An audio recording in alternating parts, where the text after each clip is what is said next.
I was homeless, and usually when somebody's homeless, they were doing something to get there.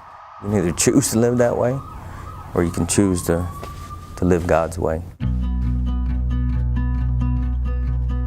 2015, I became homeless and thought I could do it on my own, and didn't do very well.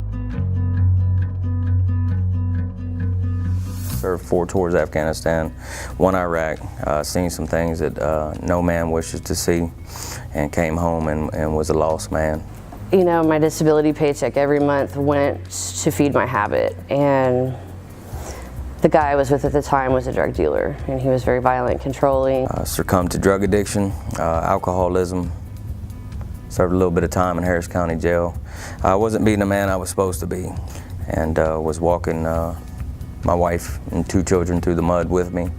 And my wife was also addicted with me, follow the leader type.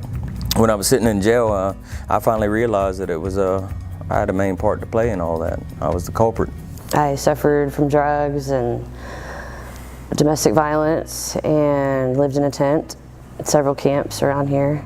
And we were that bad, me and my wife, in our addiction, that we lived in a wooded area with our children, hotel hopping, whatever we could do to feed our addiction, which was, now that I think about it, it's crazy. My ex-boyfriend left me for good, end of January, and I was alone out there on the street and didn't have anybody, anything, just myself. Decided to go back to my dad's house. I walked there from east side of Houston. He's in Spring, and like the prodigal's son, just asked if he would take me back. I just got a pistol pulled on me and backed myself out of that situation, and yeah, reached to the sky. I was at the end all. I said, here I am, a family man, and I'm doing evil things on the streets. I was screaming and crying in the middle of 1960 in Stubner Airline, and that's where my full journey began. And I put him first. He comes over all. Hope Haven, we partner with them, and so one of the biggest things that I love about partnering with Hope Haven is that they're also a faith-based organization that strives to help consumers get off the street and help them in any form or fashion that they can. Miss Kristen Stillwell used to bring food out to the homeless camp I was in, and she would bring these little Walmart bags to the wooded area, and we were picking these Yupon leaves.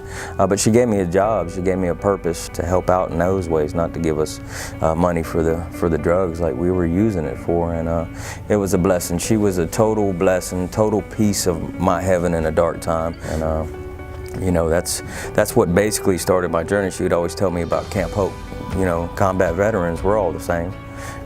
We just go through a little bit of different troubles and traumas, but we're all supposed to be positive in the community, and that's what we're doing here.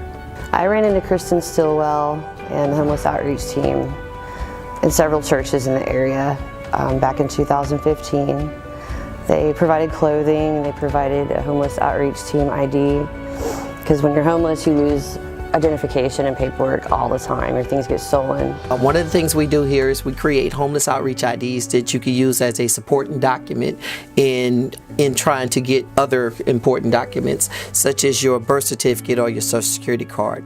And generally what we do is we try to save it, so in the event that if they lose it or continue to be homeless, which that's not what we hope for, we'll have a record of it to where we can just come in here and print it out. And we offer the services, the mentoring, the medical, the shelter, and see if we can get them into some type of rehabilitation services or try to get them housing as well. Just like I thought with the HOT team, I thought they were somebody different than what they were.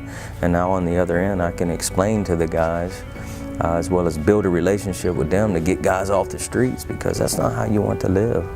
Nobody wants to live under a bridge.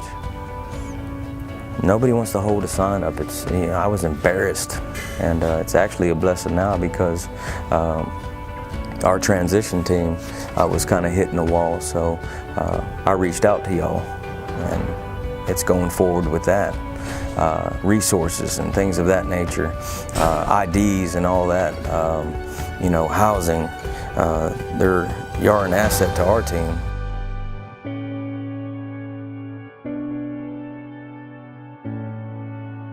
I was homeless, I was homeless. but I have hope.